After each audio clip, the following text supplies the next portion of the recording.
C'est en affichant la prise en compte de la mission des enseignants que le recteur a évoqué sa volonté de finalement maintenir des heures dédiées aux établissements du réseau d'éducation prioritaire plus. Ça va se traduire par le rétablissement d'une partie, de la majeure partie, de moyens qui auraient dû être supprimés depuis 2015, qui l'ont été d'ailleurs dans beaucoup d'académies. Donc nous les maintenons en partie pour pouvoir montrer, dans le cadre de l'évaluation des établissements qui va se mettre en place, qu'ils sont utiles. Un niveau d'heure qui permettrait donc, selon le recteur, de mieux évaluer les moyens nécessaires pour les prochaines rentrées.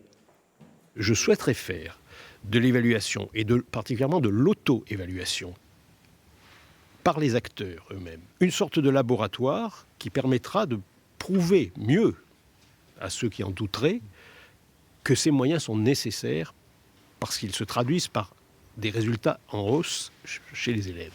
Au collège Diderot à Besançon et ce mardi au collège Anatole France de Betoncourt et Loup Blazer de Montbéliard, enseignants et parents d'élèves avaient exprimé leur colère. Pour le SNES FSU, le geste du recteur est loin d'être suffisant. Pour mémoire, 150 heures par semaine en moins sur Diderot, 75 heures en moins sur Voltaire, 80 heures en moins sur le lycée Victor Hugo. C'est absolument énorme. Et le recteur, en réinjectant une vingtaine d'heures par rapport à tout ce qui a été ponctionné, ne fait jamais qu'essayer d'éteindre l'incendie. En outre, pour le syndicat, le réseau REP+, est incomplet.